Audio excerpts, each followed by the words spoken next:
Anong hiwaga ang tadhana ng iyong buhay mula sa umpisa?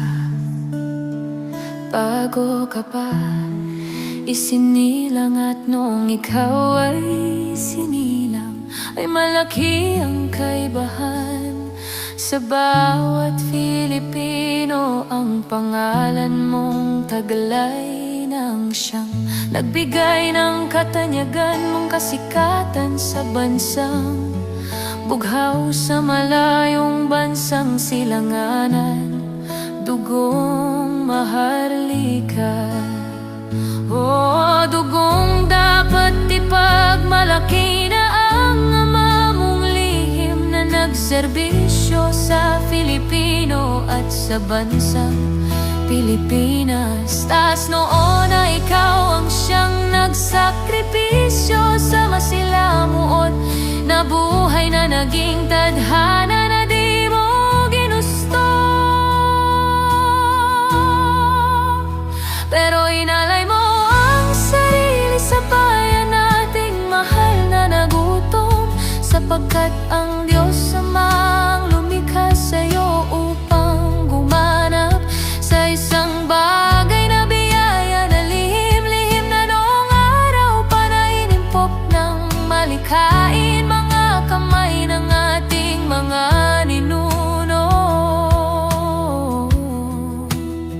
Isang bansang hiwaga ng puno ng kwento sa mundo ng espiritual, bansa na itataas sa takdang panahon, at ikaw ang huling dugo na isinugo upang gumanap sa bansang inapi at pinagkaita ng kalayaan. Kaya mga bayani ay nagsilabasan at tunay na ninuno mong taglay na ipasa sa dugong bughaw sa ugat dumadaloy.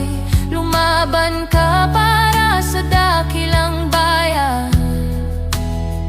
isang tunay na prinsepe ng huling lahi mo, at anak ng prinsesa na lihim sa tribo ng lupang Cordillera. Ikaw ang batang isinilang upang ipagpatuloy ang pusong mandirigma at may matulungin sa lahing Filipino. Bukas paladang itinuro mo lahat nilabanan ng nangama panirang mga bloggers at bashers na walang hatid kundi gulo sa kaisipan ng mga Filipino. Sila ang salot sa bansang ipinaglaban ng lahi mong makabayan. Kaya naman tumindig ka muli, huwag hayaan ang kinang mong taglay sa sakripisyo.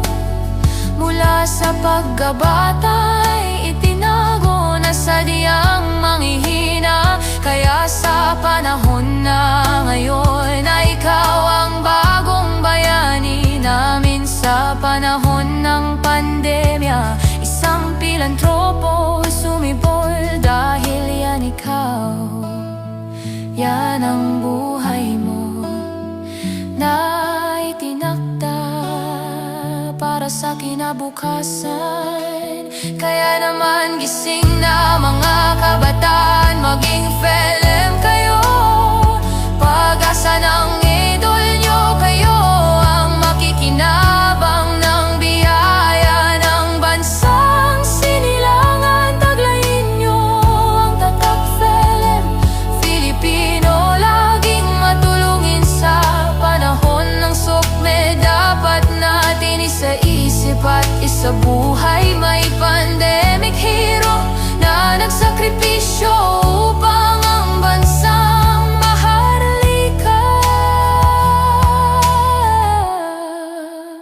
Mapuno na may busilak na puso, yan ang kwento mo, Idol Felem, Dr. N. Francis.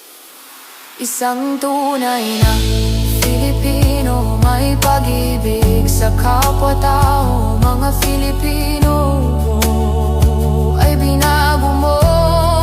Kahit pa sa dami ng naiingit sa'yo, ikaw pa rin ang nakikita na may liwanag na ang Diyos lamang ang nagbigay sa batang matagal